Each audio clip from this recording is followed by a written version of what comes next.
Fiji Ministry of Education, Heritage and Arts, Social Studies, Activities for Year 5, Solutions.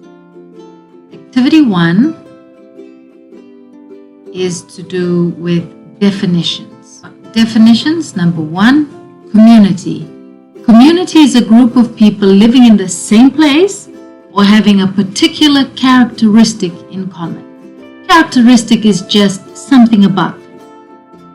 Something about them can be their language, can be the place that they were born, can be the things that they are interested in. Okay, so an example is the picture that's there. It's those of Rotuman cultural heritage. Maybe they weren't born in Rotuma, maybe they were born away from Rotuma, but they have Rotuman parents, or they have some of those Rotuman characteristics. Definition 2, charitable organizations. A charitable organization or charity is a non-profit organization whose primary objective are philanthropy and social well-being. For example, educational, religious, or other activities serving the public interest or common good. So, the primary objective of the organization that calls itself a charitable organization is one where they try to help communities. Be a specific community, might be a specific group of people, but that is their aim. So they might be trying to, say, for example, educate needy children, or children with a particular disability, or maybe a group of people of a particular religious background or religious leaning. I've got 2 examples here. SPCA, I've got their logo there. Society for the Prevention of Cruelty to Animals. They rescue animals. People, when they find animals that they can't care for, they find them abandoned, they go and drop them off at the SPCA office, and SPCA looks after those animals, tries to find homes for them. So it is a charitable organization. The organization is not there to make money. It might accept some money, but that's just to cover the costs of what it's trying to do. The main aim is to prevent cruelty to animals. Another example there is WOWS, Walk On, Walk Strong. They raise money and then they pay for expenses of children that fall ill with cancer, and then they have to receive long-term care. So sometimes the treatment for cancer is very drawn out, takes a long time and costs a lot of money, because the parents have to look after the children. Maybe they can't work during that time. They have to look after the children who are sick. So this association helps care for those children. So that is the aim. The third definition is non-government organization, or NGO. Is any non-profit, voluntary citizens group which is organized on a local, national, or international level. Some are organized around specific issues such as human rights, environment, or health. So the main characteristic of this sort of organization is that it is not run by government. It is not set up by government, but it is set up by citizens. It's set up by groups of people who have a particular interest in addressing some issues. Some non-governmental organizations look after the environment. They try to prevent maybe environmental damage in some countries or in some specific areas. Some non-governmental organizations look after human rights. Okay, I've got two examples there. Fiji Red Cross Society. It provides assistance, humanitarian assistance to those in need. You might have seen on the news during disasters, Fiji Red Cross Society is usually right at the forefront of trying to provide relief to some of the communities who are affected by disaster. The other example here is Fiji Women's Crisis Center, which tries to help victims of gender-based violence. Culture is the number 4 definition. And the definition is: culture includes the social behavior and norms found in human societies, as well as the knowledge, beliefs, arts, laws, customs, capabilities, and habits of the individuals in this group. That's a very long explanation for a very simple idea that culture is like an umbrella term. It includes everything, encompasses everything that the people in a particular country or locality, everything that they do, how they live their lives, how they dress, how they joke, how they communicate, the laws that they follow, the customs that they have. That is the culture of that community, or the culture of that country, or the culture of that group. So you can have culture in a particular office. You can have culture in a particular province. Say, for example, in Fiji, you can have the culture on a particular island or a group of islands. Say, if we go back to the picture of the people people with the Rotuman heritage, the island of Rotuma, there's a particular culture that prevails on the island.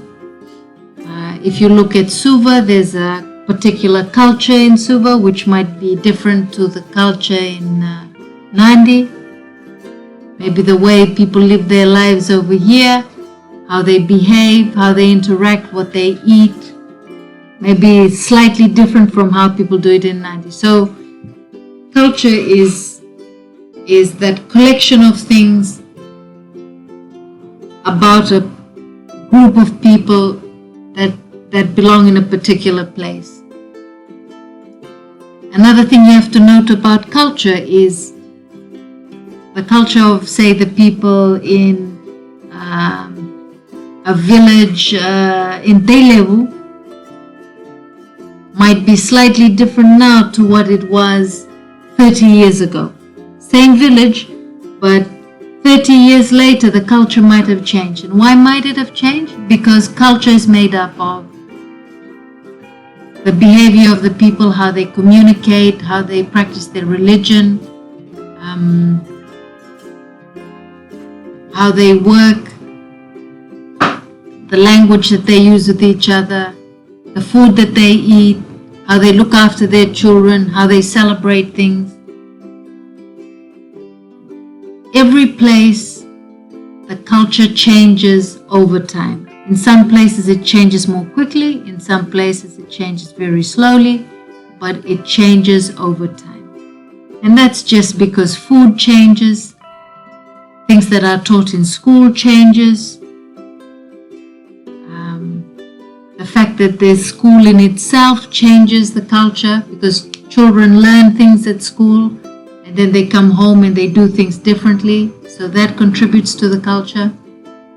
The way people dress, the fashions of the time, that influences the culture.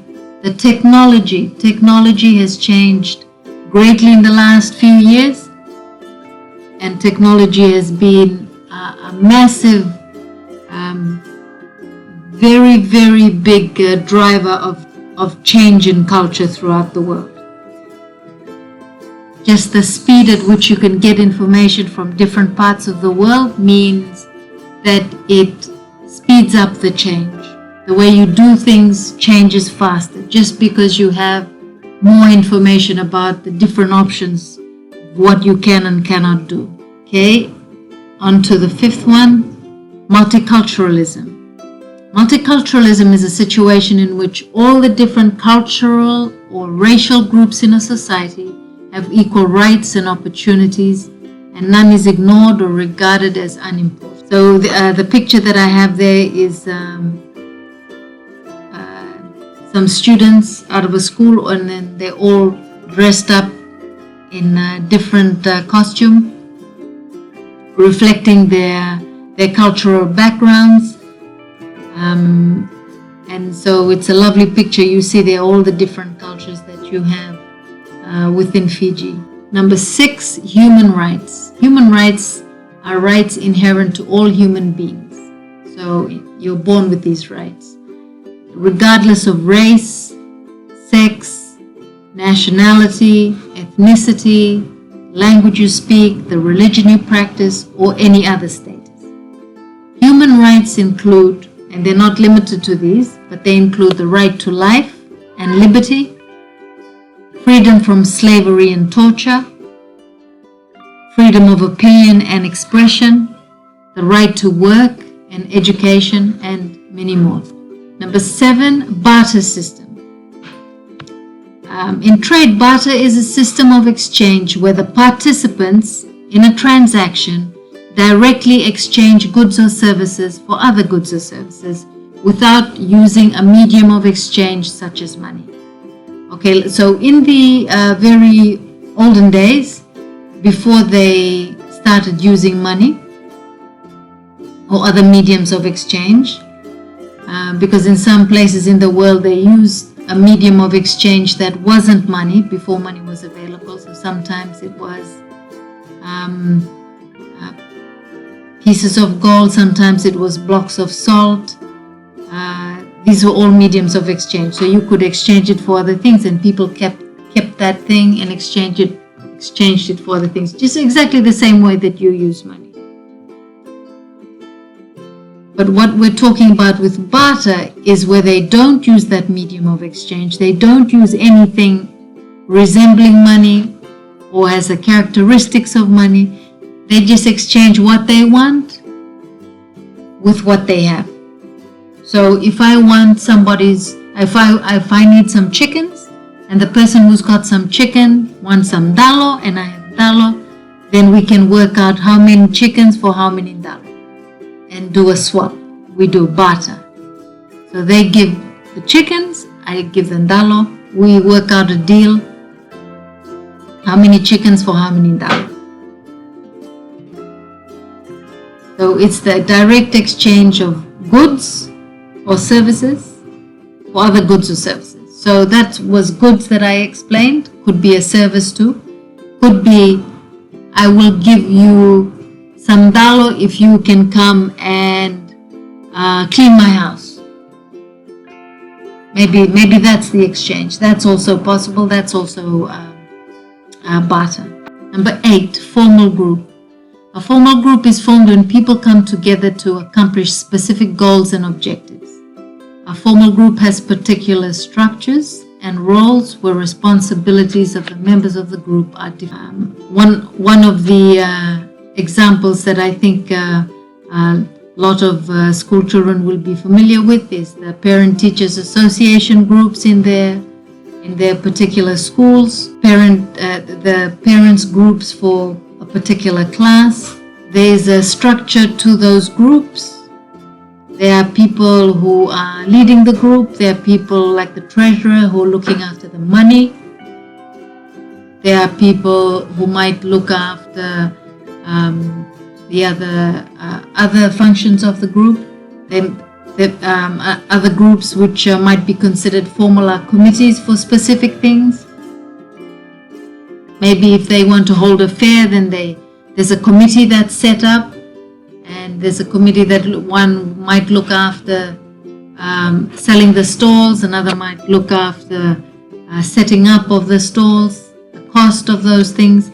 So when you have a formal group, usually there's a structure, there are certain people looking after different aspects of what they are, the group has been set up to achieve. Informal groups just arise usually for social purposes. Sometimes also for sports purposes. Number 9, mother tongue.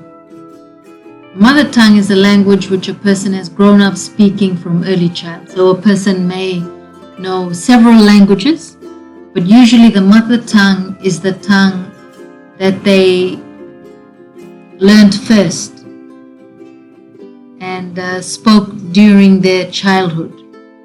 It could be that they also learned other languages during their childhood. Number 10, indigenous. Originating or occurring naturally in a particular place. Native. Example, the indigenous peoples of Brazil. And there's a picture. So if you're talking about indigenous peoples, they're usually the first known peoples who live in a particular place.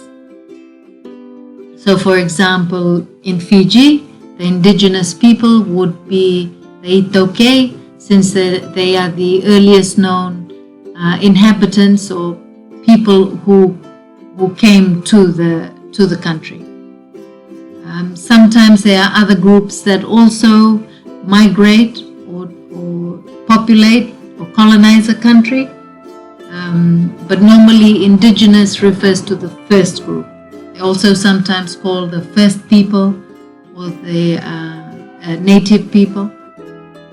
That's the word indigenous. Now it doesn't only have to refer to people.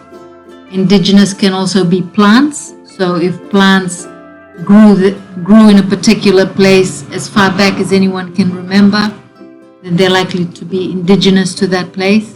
If animals are indigenous to that place, that means animals were there in that place from a very long time ago. They weren't brought there by people later on.